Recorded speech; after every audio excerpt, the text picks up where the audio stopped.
among Christian communities. This is an extremely serious topic. The question of UFOs, the question of aliens, as it spills over into the topics of transhumanism, post-humanism, it's deadly serious. This is not a trivial topic. This is very important information, and it's very important to make sure that we are processing it properly, that we're not over spiritualizing the situation, and that we're not falling into the space brothers are our friends lie either. So I like to come down on this topic in the most rational position possible. And for me, this began, I was studying UFOs and aliens for a while, some years ago. And I've said this on your show before, Doug, but I'll say it again for those who haven't heard, because I'm not just somebody who's studied UFOs and who's just sort of has a hobby of looking into this kind of stuff. I was very intensely involved in studying UFOs for a while and really trying to figure out what exactly is going on here with the abductions and the whole scenario, because really this thing really began to get a lot of traction. It came into the public purview sometime in the 80s, probably the early 80s, and then it ramped up into the 90s, and it's been going strong ever since. In fact, as I've said, I think last time I was on your show, Doug, I said that that you can pull up Fox News, CNN, you can pull up MSNBC, you can pull up the major newspaper websites on any given day, and you're going to find a story either concerning Mars, concerning the moon, or concerning UFOs. There's going to be some kind of a story alien related every single day. And I know because I do it. I check every day, and I find more often than not, there's some kind of a story that is revitalizing this topic in the minds of the consumers of news. And as I've said before, I believe that this is a process of gradual and slow revealing, a process of revelation, a process of disclosure that is actually happening. It's already underway, but it's not a sudden thing. It's not the president gets up to the microphone and announces that alien life is real or what have you, UFOs are real. It's just being slowly integrated into our subconscious until we assimilate it, just like they're doing with transhumanism, just like they're doing with the transgender stuff. It's a very slow, gradual process, and we subconsciously just assimilate it into our thought process, and it's not shocking anymore. We take it for granted, and by doing that, they can control the way that we think about these things because they're working on a subconscious level, so we need to be aware of that. But while I was in the midst of studying the UFO topic every single day, and really, as I said before, really trying to get to the bottom of it, I was actually involved with my brother-in-law, trying to work out the mechanics of how UFOs fly based on other people's research. And in the midst of this, right in the midst of this period of my life, my brother-in-law and myself, we decided to drive over to a store. I believe it was GNC or something, supplement store, because we work out together and we wanted to go buy some supplements. So we were driving, we were on our way to the neighborhood in which I grew up, which I find interesting. I grew up in Brook Park, Ohio, and I was living in Cleveland at the time. I no longer live there, but that's where I was at the time. And we were driving into an area that was very familiar to me. I grew up in this area, and I spent a lot of time riding my bike around this area. And as we're driving up to this intersection, there's a strip mall. It's a strip mall with a large parking lot in front of it. And it was very cold, windy, very, very windy night, very cold. And we're pulling up to the intersection. And on the other side of the intersection is this shopping complex, this strip mall. And my brother-in-law and I noticed that above the shopping complex, there was this vehicle hovering. And it couldn't have been more than 30 feet above the building on the end of this complex. And we looked at it and we instantly thought that it was a Chinook helicopter. that the National Guard was doing some kind of a drill. That's the first thing that came into our mind. And in fact, I think we even said, look at that Chinook or whatever, because it was the size of a large helicopter. It was definitely larger than a regular size helicopter. This was a Chinook style, a cargo carrier style helicopter size. And so we're looking at this thing, and my brother-in-law had the sense to roll his window down, because obviously if there's a big helicopter hovering only 100 yards or so from your vehicle, you should be able to hear it and feel the impact of the wind. And the first thing we realized was that there was no sound whatsoever coming from this craft. And so I pulled through the intersection. I pulled into the driveway. It's a very large driveway. It was relatively empty. It was probably around 8 or 9 o'clock at night, relatively empty, extremely windy.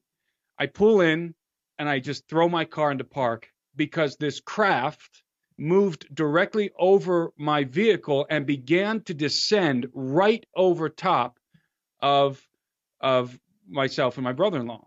And keep in mind, this is right in the midst of the time that I was studying this stuff really heavily, really engaged in the UFO question and the alien question. And so here this thing is now descending right over me. It's descending right on top of my car, and we're looking up through the windshield. Our jaws are dropped. We're speechless watching this thing descend over us. It had triangular lights. It was the size of a large helicopter or small aircraft, commercial aircraft, and it had some other color lights, but I remember distinctly these triangular lights, and it descended probably about, I would say, 30 to 50 feet above my car. Our windows were rolled down. There was not a sound. There was no propulsionary system to speak of, no propellers. There was no exhaust. I've seen those Harrier jets take off in different settings, and they're strong enough to blow cars out of the way. There was nothing like that whatsoever. And again, this was a windy night. This craft was not moving at all in terms of being blown by the wind. It did not have fixed wings. It was not a saucer. It resembled, and I always say this, it resembled something more akin to the vehicles that are in the Batman Begins movie or the new Batman series. That kind of angular grayish green body armor is what it had. I had the distinct sense that it was military, but it wasn't our technology. That's the distinct sense that I had. This is military, but it's not our technology. I don't know why I had that sense, but that's what I felt. So I witnessed this thing, and it hovered over us for a while. And no, we don't have any missing time, and no, we were not in some kind of an abduction scenario.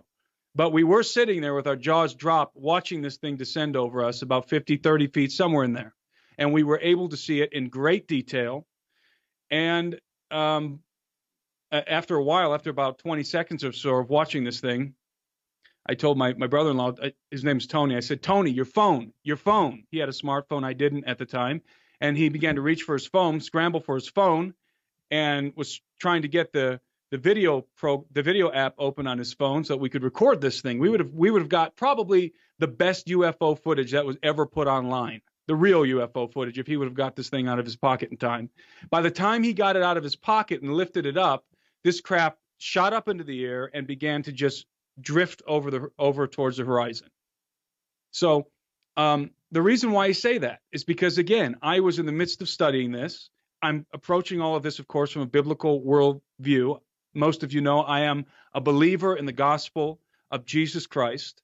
And so I'm not involved in the New Age or anything like that. And here I am put in a position as I'm studying it to actually see it with my eyes very close to my car with a witness sitting next to me. So no, I wasn't dreaming. I've never smoked pot in my life. I've never even been drunk. And I'm only saying that to show you that I was in a proper state of mind. And I witnessed this thing in real time. And I can tell you without a shadow of a doubt, for those of you who might still have doubts concerning UFOs, this technology exists. And furthermore, our military is in possession of it to a degree. And there is no question in my mind that that technology that I saw was not our technology. It might have been incorporated into a military black project, and we might now have craft that are using that technology, but it did not come from us. It came from something else, from some other source. And it was as advanced as everything you've ever heard or everything you've ever read. It's as advanced as the kind of stuff that Steve Quayle has been talking about for many years. And so I am here to verify that it is absolutely true. I'm not a second-hand witness. I am a first-hand witness. I didn't see a blink in the sky or some saucer floating distantly on the horizon. This sucker was descending right over top of me. So, and I said that just to, for those of you who may still have doubts concerning the whole UFO question, you should not doubt. This technology is real, and we are now in possession of it. And the real question is, and we can get into this later if you want, Steve. The real question is, what kind of Faustian bargains did we have to make in order to get that technology? And that's a bit of a rabbit hole, but it's part of the problem, because we're heading rapidly into the genetic age. I always say this: we're heading into the hybrid age. And there's no denying it, and there's no stopping it. Humanity is running out of time, genetically speaking. I talked about that last time I was on your program, Doug. And that is why we're seeing a surgence, not a resurgence, of, actually, I guess we can say a resurgence if we think about the antediluvian age. We're seeing a resurgence of this of the hybrid paradigm, and furthermore, something called transhumanism, which most of you are probably quite familiar with. At this point, human beings are soon to radically redefine what it means to be human. And the technology is now in place to do that. And the reason why I'm right off the bat here linking this UFO phenomenon to transhumanism is because they are intrinsically connected. These things are intrinsically connected. By the way, the UFO phenomenon has been going on for a very long time. For anybody that's done any in-depth study on the UFO question into ufology, will discover this very quickly. I mean, there's reports of flying ships and flying saucers that go back way back into the 1800s to 1700s. So even the time of Columbus and beyond. So. This isn't something new that's happening, as Steve was quoting Jacques Vallée there in the beginning.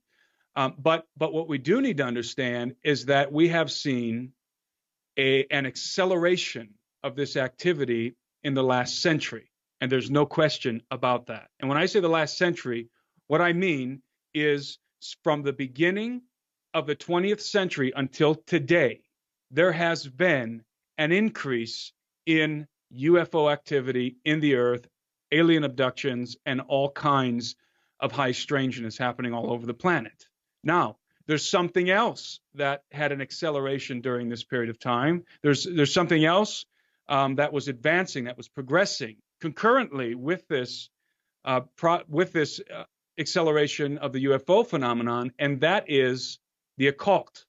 The occult was also burgeoning at the same time from the and this is really it's an occult part of American history. It's a very little known fact of American history, and it's not just of American history.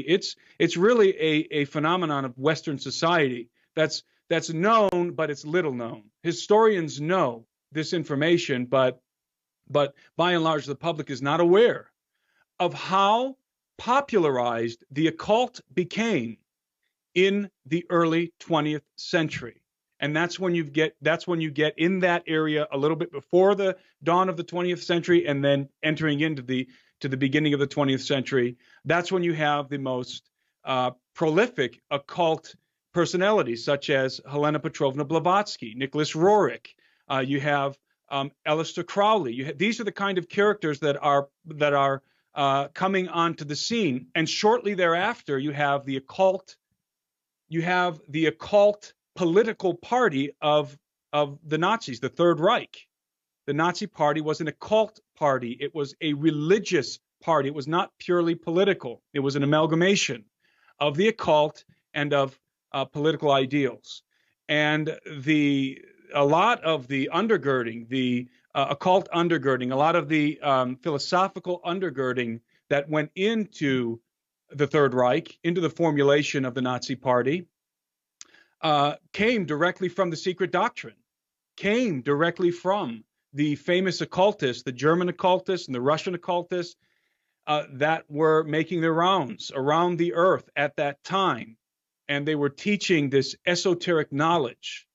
And they were, in my opinion, these people were true occult initiates. These were not fakers. These were not posers like a lot of the occult, what we know of the occult today. We think of palm readers, and we think of tarot card readers, and we think of the frauds that have been exposed, especially in the United States. That's not what we're talking about. We're talking about people who are who have recovered to a degree, and who are keeping and practicing the illicit knowledge of the watchers from the world before the flood of Noah. So this is beginning to surge in the early 20th century, and the occult is surging, not just in the United States, all over the Western world. And lo and behold, what begins to surge along with it? The UFO phenomenon. Now, having said that, let me say this. The UFO phenomenon, UFOs and aliens, this is not a primarily spiritual phenomenon. It is not. The craft that I saw hovering above my head was not ethereal. It was physical. It was nuts and bolts technology. The entities that are operating these craft, I believe, are corporeal. These are flesh and blood creatures. They are demonic in nature, but they are corporeal. And there are many reasons why I believe that. And I often cite the testimony of Phil Schneider, who Steve had the privilege of talking to before he was killed. I mean, they tried to kill him many times before they ultimately achieved their goal in silencing him by killing him. Phil, as many of you know, was on a circuit talking about the exposing the deep underground military bases that were being constructed beneath our feet in complete secrecy, and the alien entities that we were encountering as we were building these things. And Phil testifies of the incident, and he had the physical wounds to prove that this happened to him, and other artifacts that he used to travel around with. He had an encounter with one of these entities beneath the ground, under the ground, in a very deep chamber that they were blowing out. I believe they were building an addition onto the Dulce base, and of course, many of you know the story. Phil Schneider went down. He was lowered down in a basket with a Green Beret, and encountered these entities under the ground. And Phil Schneider was obviously shocked to find these entities down there. These group of what might be described as tall grays were down there, and they were very grotesque, and it was a very disgusting sort of environment that opened up beneath this basket that Phil and the Green Beret were being lowered down into this cavern in.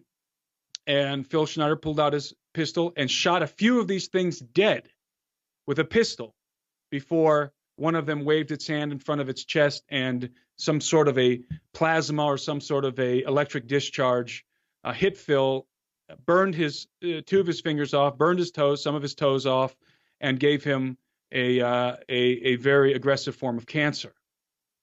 And so Phil Schneider bore in his body the testimony that these beings are in fact very corporeal. But we don't have to rely just on Phil Schneider's testimony. I mean, all we have to do is think back to the offspring of the Watchers, the giants, and the other monsters that were created through the illicit miscegenation of the Watchers in the world before the flood of Noah. These creatures were corporeal. Yes, they were part part fallen angel, and they were part human or part donkey or whatever other creature that these Watchers were breeding with. But they were corporeal. The Goliath was certainly made of flesh and blood. David chopped his head off and killed him with a stone and chopped his head off. So to simply relegate UFOs and the UFO phenomenon and the alien question to the ethereal, to the supernatural, I think is a big mistake.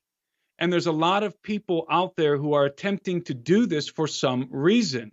And I don't know if they're attempting to do this because it frightens them, or because they don't know how to square the circle, as it is, in terms of, as it were, I mean, in terms of this phenomena fitting in to the biblical narrative. But I believe it absolutely does. And I think we need to remember, and we need to take into account some of the advances in physics that we now know about, such as, especially as it relates to hyperdimensions, which we know without a shadow of a doubt now exist, and which we know now exist, rather, and quantum physics. And when you get down to, and I'm not going to go into a whole diatribe here about quantum physics, but when you get down to the quantum level in physics, when you go to the subatomic level of the atom and you get into the quantum realm, the usual laws, the Newtonian physics that we are aware of, the law of gravity and so forth, seem to be overridden by a bizarre, almost supernatural kind of physics that we refer to as quantum mechanics. And so there is a point at which the corporeal, the physical, and the spirit, and what we consider to be the spiritual, the supernatural, come together in the fabric of time and space. And so I think we even need to reconsider the way that we think about the supernatural. I like to think about it as the hypernatural. We are living in the totality of creation. We are living in a creation of multiple dimensions, but we can only perceive three of them. And so if that is the case, and I believe that science has proven that that is the case, then it becomes easier to understand how entities and how craft can be moving around in ways that are foreign to us because of the fall, because of, I believe Adam was able to perceive the totality of creation, but because of sin, a sin darkened his mind, and of course, death came through sin. So we have lost our ability to perceive the totality of created order, and these entities are still functioning. They're functioning, they're using laws of physics that we have simply not yet perceived. So we are dealing with a situation that is very real, that is corporeal, that is tangible, and I believe very dangerous at this point, because as I alluded to before, the governments of the world, especially the United States, I believe Russia, and some of the other first world nations have made Faustian bargains with these non-human entities. And this is certainly in play when we talk about prophecy concerning the end times, and when we talk about geopolitics, even the underlying situation that is driving much of the geopolitics and much of the other affairs that are occurring on the earth in our day and age. So it's important for us to be aware of all of this. It's important for us to approach these topics as rationally, as pragmatically, and as maturely as possible, and not just sweep them under the rug as some nebulous, unexplainable spiritual phenomenon and just label everything either Nephilim or demons or something else, because this is very complex, and we're dealing with physics, and we're dealing with nuts and bolts technology, and we're dealing with corporeal beings. And I think this is a good point to bring in. It's interesting that the UFO and the inhabitants, and I'm talking of corporeal. Now, the Nazis did two things. The Nazis had seances, they had spiritism, mysticism. Obviously, they had the Anunnaki that went throughout the world looking for religious relics that they thought had supernatural power. But they also were contacted by UFOs and by the inhabitants of UFOs. Now, listen to this, and I don't think people know who, and they will learn after tonight, or those who have read my book. But Herman Oberth, O-B-E-R-T-H, was one of the smartest rocket scientists in the world who came to the United States along with Wernher von Braun. And listen, this is a quote of his. Dr. Herman Oberth, who pioneered rocket design for the German Reich during World War II and later advanced rocket technologies for the American manned space launches, cryptically stated, "We Germans," that's what he said, "cannot take the credit for our record advancements in certain scientific fields alone. We have been helped." When asked by whom, he replied, "The people of other worlds." Now, everybody knows that Michio Kaku is probably one of the smartest theoretical physicists in the world. And here's what he said. In my mind, there is no question that they're out there. My career is well established. My textbook are required reading in all the major capitals on planet Earth. If you want to become a physicist to learn about the unified field theory, you read my books. Therefore, I'm in a position to say, yes, most likely they're out there, perhaps even visited, perhaps on our moon. Now, obviously, he's cued in, he's clued in, and a lot of people have been debunking the moon and everything that's gone on the moon. But you ask yourself, why haven't we been back there? Oh, it's just got a bunch of moon dust. Now you hear about mining the moon. There are actually companies being formed that are going to not only mine the moon, but asteroids and Mars. As Tim stated, and I stated this, after Antarctica became headline news around the world, which incidentally coincided with the release of my book, Empire Beneath the Ice, How the Nazis Won World War II, what I'm saying is this, is that there are time, if you will, spans or specific points in time where God releases revelation that's been hidden. And you're seeing that even in the political realm as the trees of wickedness are being what would I say, known by the fruit they bear. If you've never seen the complete scam and sham of Republicans and Democrats, you're seeing it now. But interestingly enough, the deception is the key in understanding all this stuff. It's important, I think, for people to get this through their head, that we are in a time like no other time in history. And listen to this. Dr. Walter Rydell, and he was the chief designer and research director at the German Rocket Center in Peenemünde, and if I'm pronouncing that wrong, I apologize to my German listening audience. Maybe it's Peenemünde, I don't know. But what most people don't understand, Rydell, and I deal with this in my book, was ahead of all the secret projects, and he knew what was going on, and all the Hanuvu series of the bell, the shape, the different, even the cigar-shaped craft that people still see today were of German design. And here's what he said. He said this, and this is again, I am completely convinced, I'm repeating this, that UFOs have an outer-world basis. Then he said, and he's considered, like I said, there are three people considered, if you will, the triumvirate of modern rocketry. You've got Goddard in the U.S., but you've got Dr. Hermann Oberth, the German, and you've got, Wernher von Braun. It is my thesis that flying saucers are real and that they are spaceships from another solar system. There is no doubt in my mind that these objects are interplanetary craft or of some sort. I and my colleagues are confident that they do not originate in our solar system.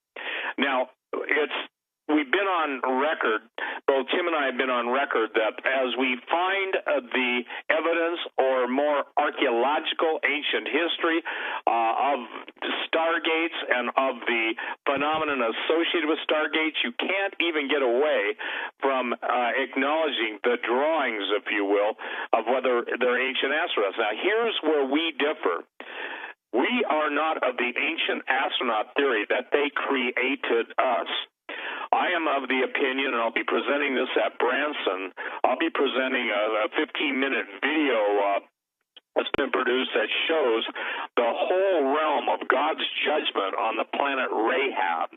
Mars had an elliptical orbit at times that was out of the order that you see of orbital physics today. So if the ancients could detail in so much clarity as far as 700 years before Jesus, then I'm going to start using BBOJ, before the birth of Jesus, and I'm going to start using AROJ, after the resurrection of Jesus, not before Common Era, etc. You know, the idea is this, that we have so much evidence in history, ancient history, of the very things that Tim is talking about. Now listen, people know the difference when something's spiritual versus something's physical. Those of you familiar with Gallatin Valley, Bozeman, if you go out at Four Corners, which is basically the inner intersection of different highways and head up US 91 towards Big Sky and then on to West Yellowstone.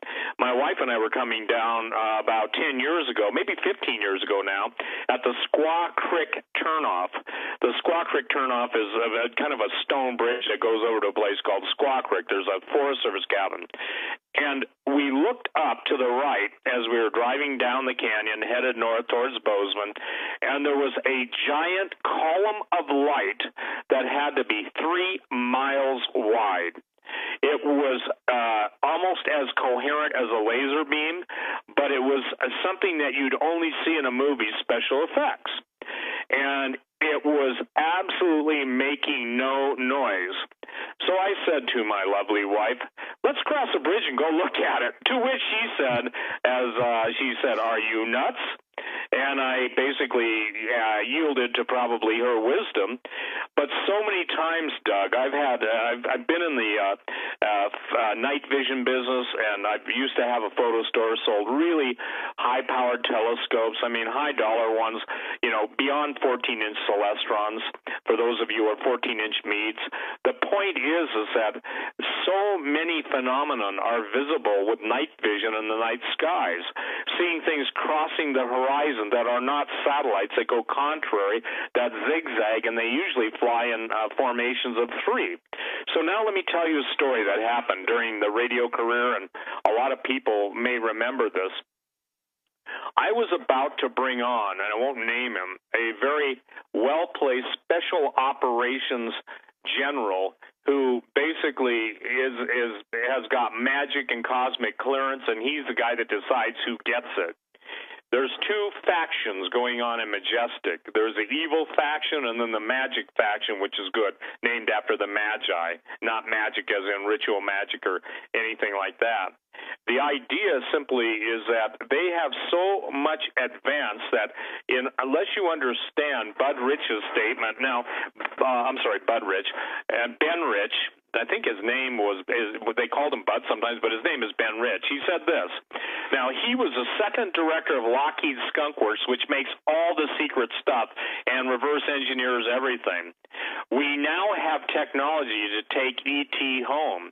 Well, why would you have to take him home unless he was stranded, unless he was landed and stranded here? And he said there are 2 types of UFOs, the ones we build and the ones they build. We already have the means to travel among the stars, but these technologies are locked up in black projects and would take an act of God to ever get them out to benefit humanity.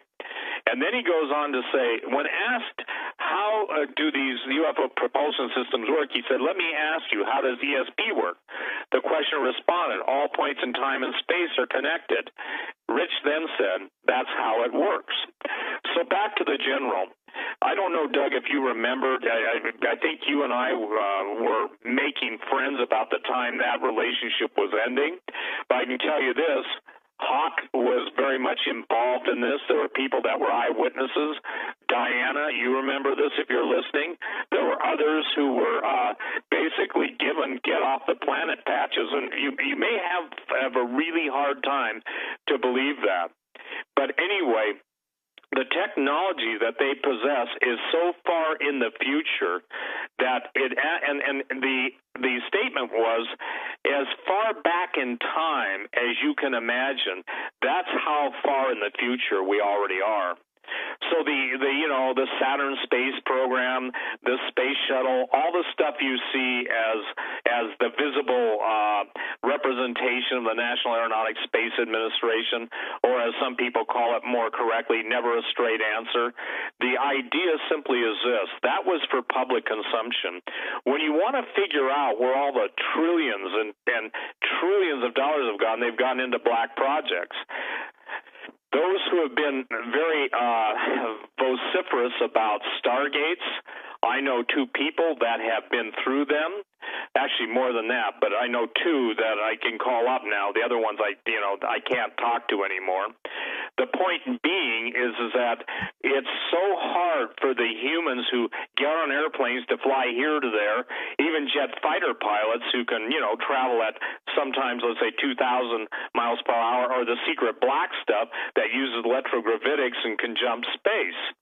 So when you hear somebody that's in charge of the most sophisticated technology that we know to possess, and they're talking about there's two types of technologies, reiterating Herman Ober and one of the three most important people in modern rocketry, when you go in and understand that the Vimanas of ancient Indian legends and also historic narratives really existed, and you're talking about nuclear war, actual nuclear war on planet Earth, even as the vitrified glass of the different above-ground nuclear tests have, it's going to be pretty mind-blowing to people as God reveals the true history of the world. Because now what you're seeing in this country, all truth is parallel. The heavens declare the glory of God, and the earth shows forth his handiwork. That's what the psalmist said, but also the hand of God is revealing to the world, especially to Americans, the duplicity that they have allowed to exist in their news media and also their entertainment business. Somebody said, describe Martian Chronicles, and I said, look at Hollywood. For the record, I have a motion picture degree and a still photography degree, just in case people wonder. I had one guy demand to know where I went to college, and, the point being I went to MSU Film School, and the requirement for us was to pick a field of movies that were our favorite. Obviously, I took science fiction. Well, as you start to even look up, and there's some that are left off, all the series, both the television and the movies, Invaders from Mars, The Angry Red Planet, all of the different Japanese movies that had Mars and moon bases, and the people talking about this interstellar war. And I think most of the lists you see, the Mysterians, I don't know how many of you like that stuff. I used to stay up almost all night and watch, Godzilla, Mothra, and the Mysterians. It sounds like three bands, doesn't it? But the point is that the theme has always been there. The first movie about Martians landing in, I think it was 1957, landing in a young man's backyard, and his parents had implants. How did they know about brain implants in 1957?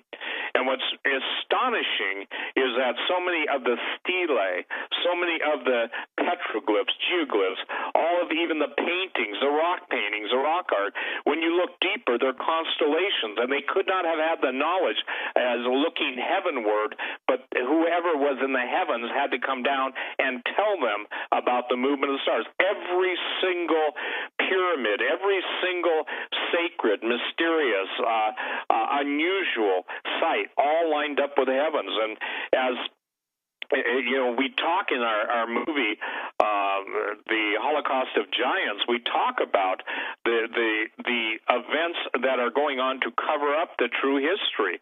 Here's the reason why this stuff is important. And Doug, you'll get emails, I'll get emails. Let me make it clear to everybody. Because that which professes Christianity has tried to hide away, explain away, or not deal with the anomalies that are out there that people want serious answers to, basically the church abdicated the truth. And for the record, every church father that is noted for some of them being burned at the stake because they wouldn't deny Jesus believed in the fallen entities. They believed in fallen angels. They believed in fallen angels having sex with earth women. And the sons of Seth is absolutely a very, I can't say that word, poor, another word that comes before poor, attempt to cover up biblical truth. Because, again, the ramifications are too overwhelming. Now, let's take the realm of sex, okay? And I said this on your show, I think, a couple weeks ago. I woke up one morning, and the giant S and the EX showed up, along with a statement, Satan's execution of the human race.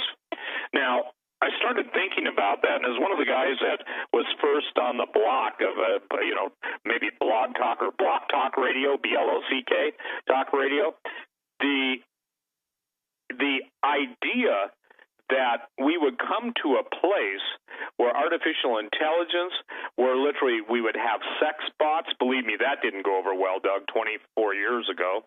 It was so beyond people's grasp Then you get Dimitri Duduman being told by the angels. I know there are people that say he doesn't know. They deny prophecy. I get an email from Arnold Henry. Anybody in police vocabulary will understand that.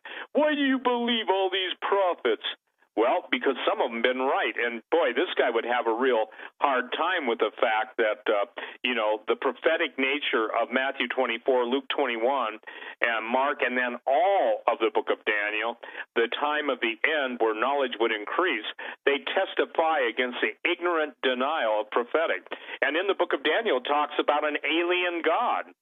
Tom Horn goes into great explanation on that, and he's done it on your show. So what we're trying to do tonight is get everyone to understand that they're not just dealing with basically a Ouija board spirit. I can tell you this, in doing the research for my book, Empire Beneath the Ice, literal entities were ectoplasmic birth out of a woman who was a psychic, and the ectoplasmic entities that were birthed just in the same place normal babies come from was giving advanced physics, advanced knowledge to the occultists who were conjuring this thing up and bringing it forth. I find it interesting that because God originally gave man dominion over the earth and man forfeited that dominion, now Satan and those who serve him were willing to take the dominion, and the Christians go, what's dominion? I think they mix it up with a pizza. No, that's Domino's. Dominion, okay? Or they come up with some dominion theory, and they try and take their position, quote, as Christians, given back that control of the earth, yet they don't do it in the power of the Holy Ghost. And they don't do it as Jesus said it would be done. He said, my kingdom is not of this world. But, in this world ye shall have tribulation.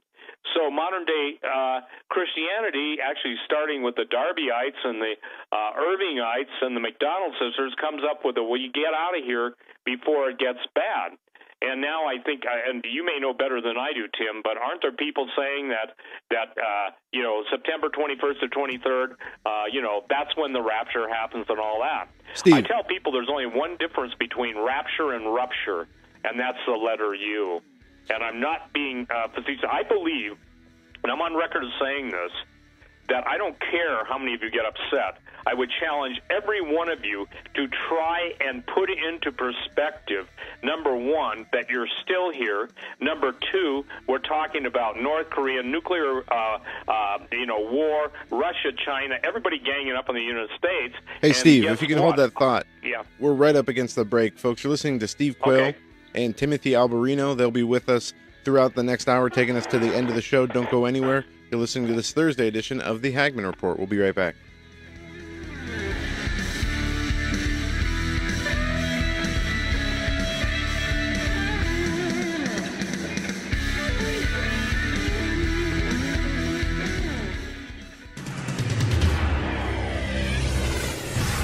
Breaking news now from the HagmanReport.com. I'm Joe Charles reporting. A candlelight vigil last night calls for peace and honors those who died in Charlottesville. People gathered on the University of Virginia campus to unite against hate and violence, days after Charlottesville erupted in chaos during a white nationalist rally. We get more now from correspondent Tim McGuire.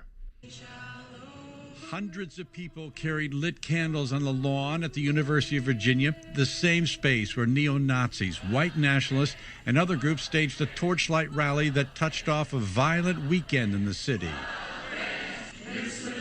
The slowly moving mass of people Wednesday night sang several spirituals and observed a moment of silence for the 3 lives lost during Saturday's violence. The Senate's top Republican Majority Leader Mitch McConnell condemned hate and bigotry, and House Speaker Paul Ryan charged that white supremacy is horribly repulsive. The Trump administration has approved a critical Obamacare payment for the month of August. The White House continuing its policy of month-to-month extensions of payments to insurers to subsidize coverage for moderate-income people. The president's threatened to end those payments to force Congress to approve a plan to repeal and replace the Affordable Care Act.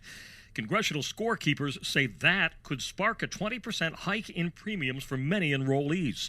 Insurers want assurance those payments will continue so they can finalize rates for next year. That's correspondent Wally Hines reporting. Mass burials continue today for the hundreds of victims of deadly mudslides in Sierra Leone in East Africa. Some 600 are thought to remain missing as anguished family members and rescue workers continue to dig through tons of mud and debris, and at times with their bare hands. For more breaking news updates, you can depend on thehagmanreport.com for the latest news. Thank you for joining us.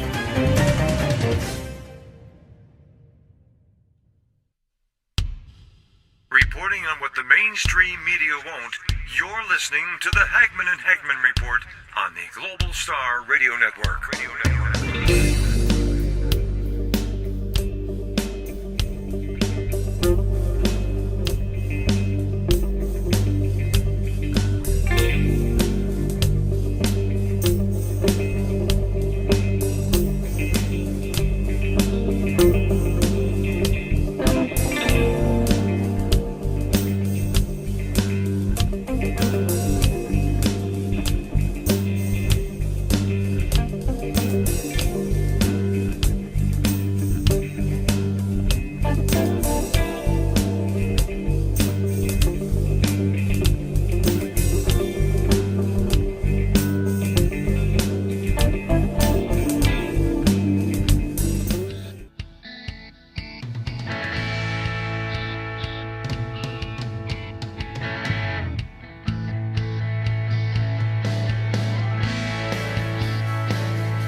And welcome back to the Hagman Report. We are following, of course, numerous stories about the continued attacks in Barcelona, Spain.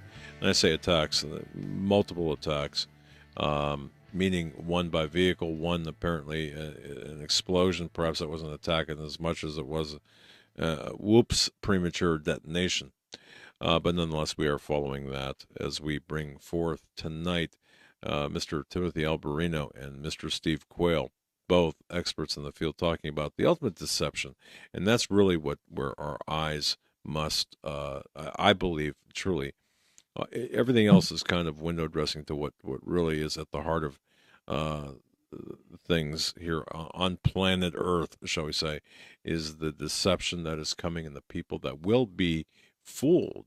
And so listen to what both Steve and Tim have to say. It's been an engaging first hour, and this hour promises to continue. Before we get back to our guests, if you're a business owner, I don't care, small business, medium, large business, folks, let me tell you about the best service you can have. That's ZipRecruiter.com. You know, we used ZipRecruiter to find a certain individual that we needed, and within a day and a half, we had that person using ZipRecruiter. I can attest to the fact that it works. With ZipRecruiter, you can post your job to 100 plus job sites with just one click. Then their powerful technology efficiently matches the right people to your job better than anyone else. They do it better than anyone else. And again, I can attest to that, having used it. That's why ZipRecruiter is different.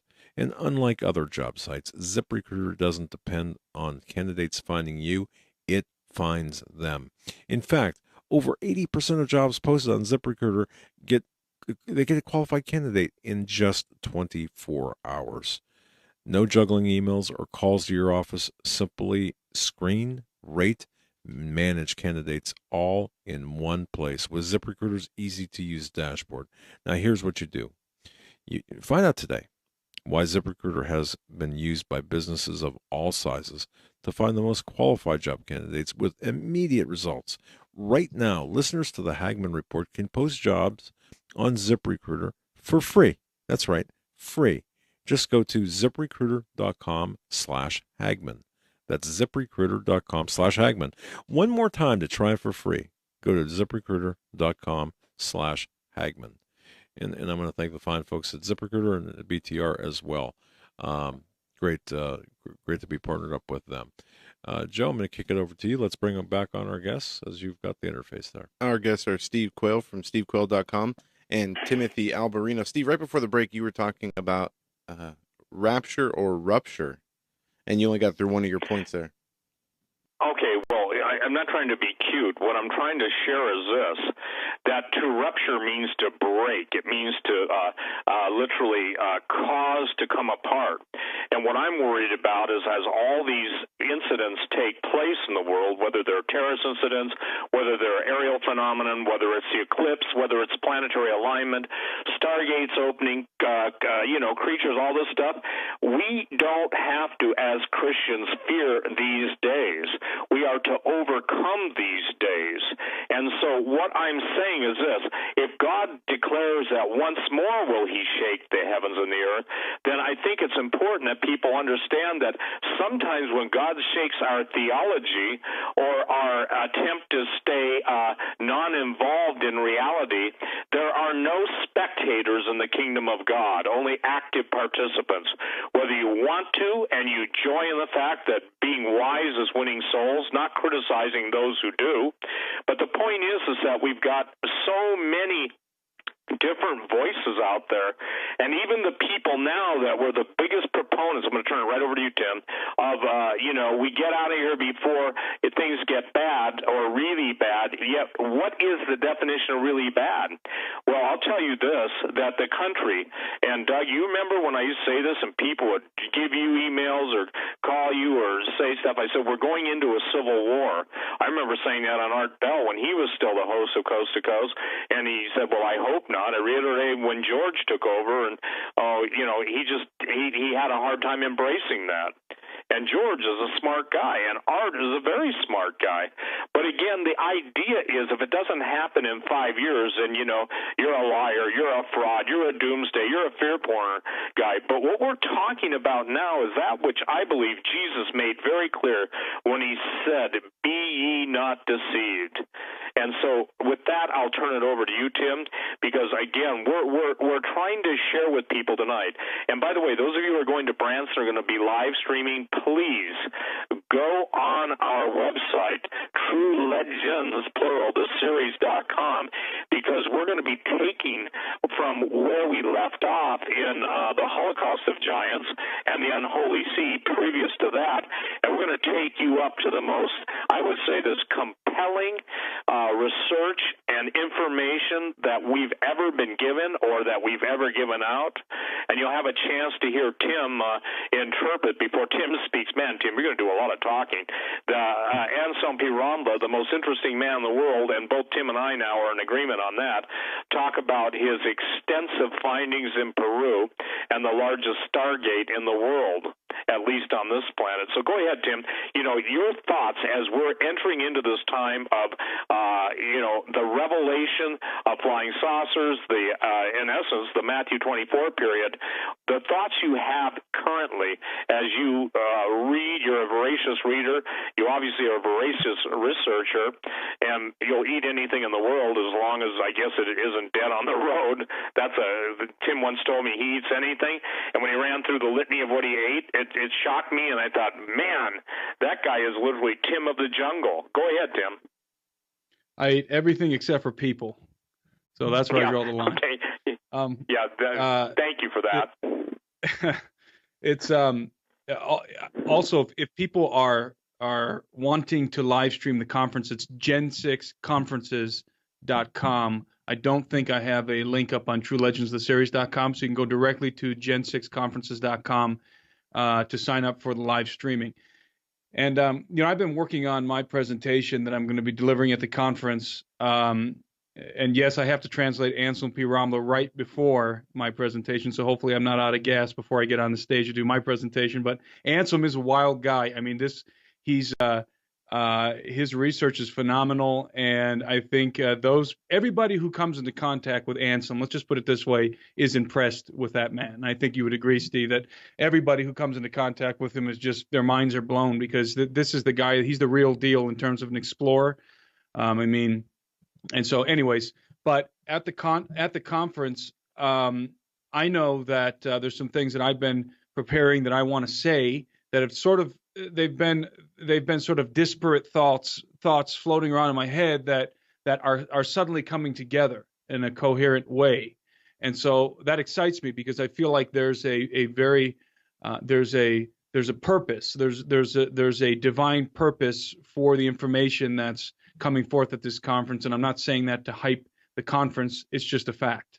So one of the things that I'm going to be talking about is the resurgence of the Atlantean Empire, and it has to do exactly with what we've been talking about tonight. And many people are aware that there's a very strange scenario that we discover concerning a final world empire that's going to emerge on the earth at the end of the age, that's detailed for us in the second chapter of Daniel. This is the chapter in which Daniel is interpreting a dream that Nebuchadnezzar had concerning a statue he saw. He saw a statue in his dream, and the statue was comprised of various kinds of metals. And these metals were representative of pre-flood empires, the sequence of empires that had arisen in the earth since the flood of Noah. And it gives us insight, it gives us a preview of the final empire that will arise on the earth. And many of you are familiar with this topic. Some people have been talking about this for a while. But there's some things in here that I think slip past people when they look at this situation. First of all, the head of the statue was made of gold, and we're told what kingdom that was. That was the kingdom of Babylon. This is Daniel's interpretation of the statue to Nebuchadnezzar. The chest and arms of the statue were made of silver. This is the kingdom of the Medes and the Persians. The midsection of the statue was made of bronze. The midsection and the thighs were made of bronze, and of course these were the only empire that had manifested itself at the time that Daniel was interpreting this dream was the King Nebuchadnezzar's empire, the Babylonian Empire. So the midsection of the statue was bronze. This represented the kingdom, the empire of Greece. The legs are interesting. The legs were made of iron, and this represented the kingdom, the empire of Rome. And it's very representative of the empire of Rome because, as many of you know, the empire of Rome split in two, represented by the two legs in the statue. There was the Western Empire, and there was the Eastern Empire. It split in two after Constantine. And then there's a final world empire. So we're told that between the Roman Empire and this final world empire, there's not really going to be another world empire, at least in consideration in this statue. So the last empire that's registered in this statue in the dream of Nebuchadnezzar is the Roman Empire, the Western and the Eastern manifestation of the Roman Empire. Well, many people don't realize that in theory, the Roman Empire has never really ceased to exist. The other empires were conquered, overthrown, and annihilated. The Roman Empire was never really conquered. It just sort of dissolved into something else. It morphed into something else. It went from being a political power to a religious power. The Western side of the Roman Empire became, the political power was transformed, because remember that the Pope, that the Caesar of Rome was called the Pontifex Maximus. That was the title of the political ruler of Rome, who was also the spiritual ruler of the Roman Empire. That title was conferred, was bequeathed to the Pope of Rome.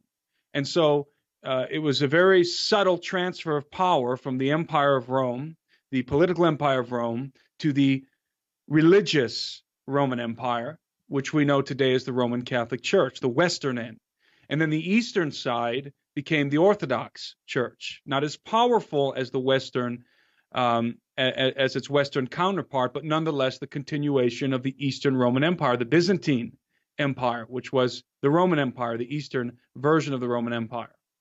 And so we have had, since the days of the political Roman Empire, we have had a continuation of Rome and a religious manifestation in Western Roman Catholicism and Eastern Orthodoxy, both of which, again, are a continuation of Rome. And the reason why that's important, and this I think slips by people, even people who have studied Daniel to it in great depth, is that the final empire on earth is a continuation of that iron, of that final empire. I mean, of the previous empire, I should say.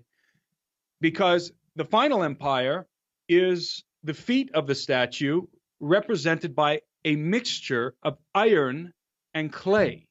Well, the iron is the continuation of the previous empire. But in our time, that continuation is the religious empire, the Western and Eastern Catholicism, the Roman Catholic Church and the Eastern Orthodoxy.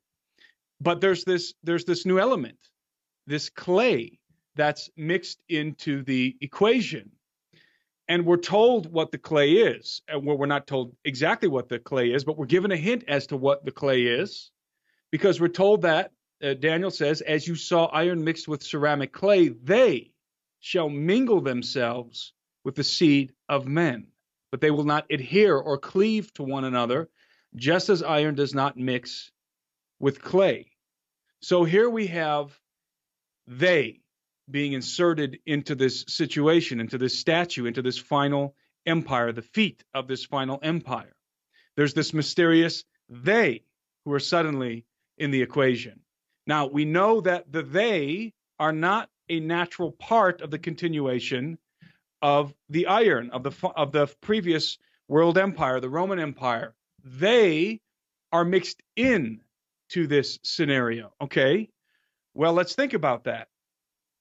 The continuation of the Roman Empire is the religious aspect, the religious manifestation. So the they, this additive, this clay additive, that's apparently not a human component because they're mixing themselves with the seed of men. So there's your distinction. This is not the seed of men. They're mixing themselves with the seed of men. Particularly, they are mixing themselves with the religious continuation of the Roman Empire.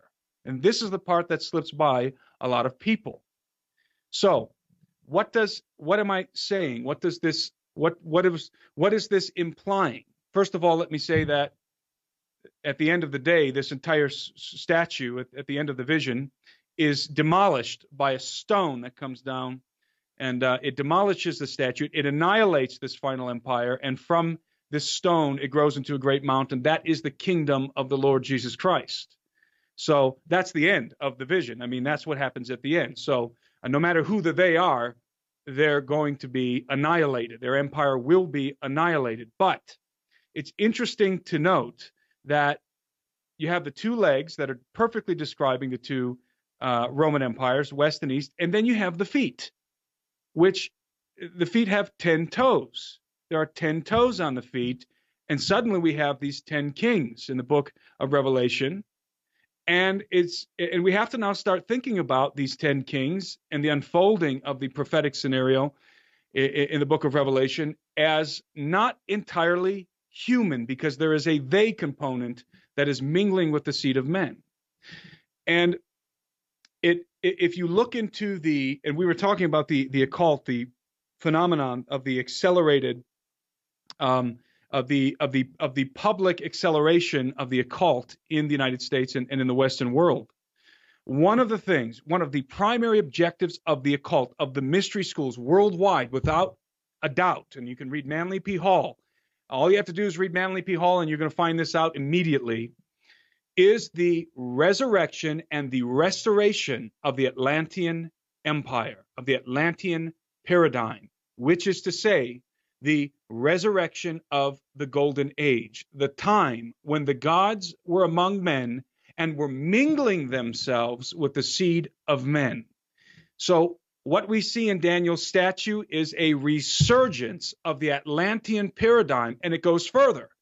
Atlantis had 10 kings. I believe that there was a city of Atlantis, or a city reminiscent of Atlantis in the pre-flood world, but I also believe that Atlantis is an analogy of the antediluvian world and the antediluvian paradigm in general, because it was Poseidon, according to Greek myth, who took a human wife and gave birth to 5 sets of twins who ruled over not only over the island of Atlantis, but the empire of Atlantis that was a global empire. So the occult is working towards the resurrection of the golden age, of the time when the gods mingled themselves with the seed of men. Enter the UFO phenomenon, enter the alien abductions, enter this entire ufological situation.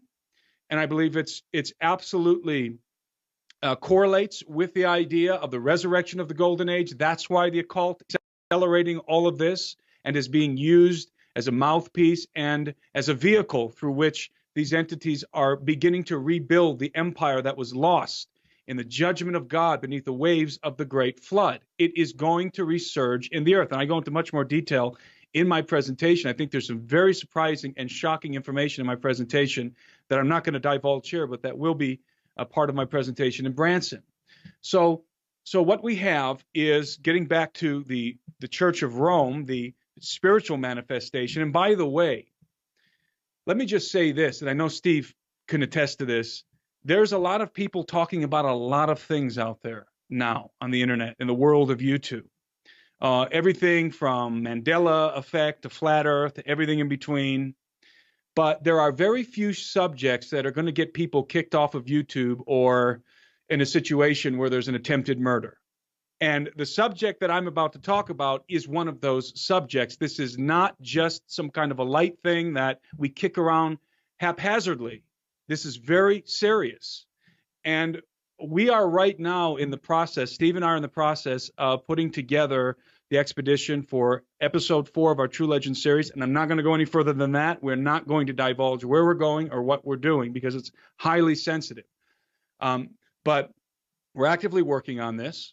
And the information that we're getting from certain parts of the earth that are not areas that we've gone into thus far in our series are absolutely confirming and underlining and highlighting what we've been saying all along. It's amazing. Steve approached me some months ago and said, I feel like we need to go here.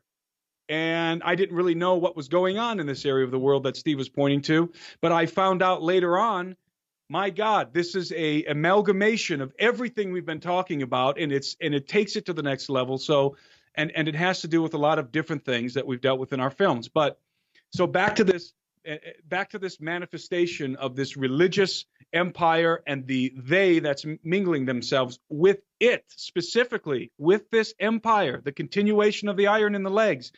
It is the religious world system under the dominion of the Church of Rome and the Orthodox Church. This isn't to pick on Catholics, as Steve always says, and as I'm reiterating. It has nothing to do with Catholics. It has to do with a hierarchy that has, as I use this term concerning the U.S. government's activity with non-human entities, has made a Faustian bargain with non-human demonic entities. And it appears now, that the great threat to the world in terms of religious threat is Islam. And indeed, Islam is a great threat and a terrible threat. But we're coming to something that's an even greater threat, and it is the formulation of a world religion. And the formulation of the world religion is going to be based around a very strong delusion, and the people who are in the background already formulating this world religion are actively in contact with non-human entities, and that information is coming to us and is being confirmed by multiple sources. So this is a very intense subject matter because it really gets to the heart of what's going on. We will witness a resurgence of the empire of the gods from the antediluvian age, from the Atlantean empire. That dynamic, that paradigm will resurge in the earth at the end of the age, and it's going to fundamentally consist of several different dynamics that we talk about over and over and over. One of those dynamics is the UFO stuff, because they are mingling themselves with the seed of men, and I believe there's a distinct reason why they're mingling themselves with the seed of men, and it's part of the reason is what I tried to elucidate, perhaps not very effectively, the last time I was on your show, and that is that the human race is running out of time, genetically speaking. Our genetic clock is ticking It's ticking to midnight. We're running out of time. And we're coming into a very apocalyptic scenario for the human race, regardless of whatever geopolitical situations unfold on the earth. There is an even more urgent crisis unfolding in the genome of the human being, and it is inevitable, and it is coming. And so it's going to precipitate a host of different, the falling, let's say, of a host of dominoes that are going to begin to collapse right in front of us. And I don't know when it's going to happen, but it's coming. So there is a resurgence of the antediluvian empire from the world before the flood of Noah that is already beginning. The pieces are beginning to come together. They are mingling themselves with the seed of men. And that final world empire is going to grow up out of the ruins, the religious manifestation, the ruins of the Roman Empire. The word ruins isn't the continuation of the Roman Empire, the legs of iron, which are now in a religious manifestation in the Church of Rome and in the Orthodox Church. And people may say, well, the Church of Rome, the Orthodox Church, and I see this online all the time. Why do they like to pick on them? And they're basically irrelevant now. Now it's all about Islam. Now it's all about postmodernism and secularism and atheism. No, I beg to differ.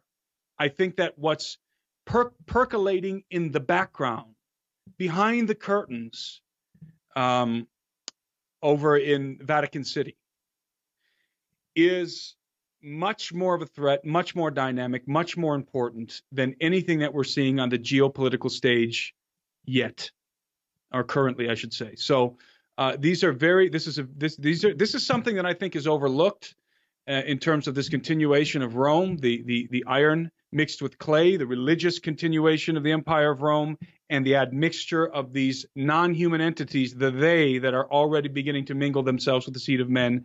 And so that's why it is important to have a realistic, a pragmatic, and a rational view of ufology, UFOs, aliens, and everything that we're dealing with here. Because, in a sense, what I feel like we are doing by talking about this information, by focusing on this kind of information and reiterating it over and over, because I was praying about this the other day. What good is it really doing?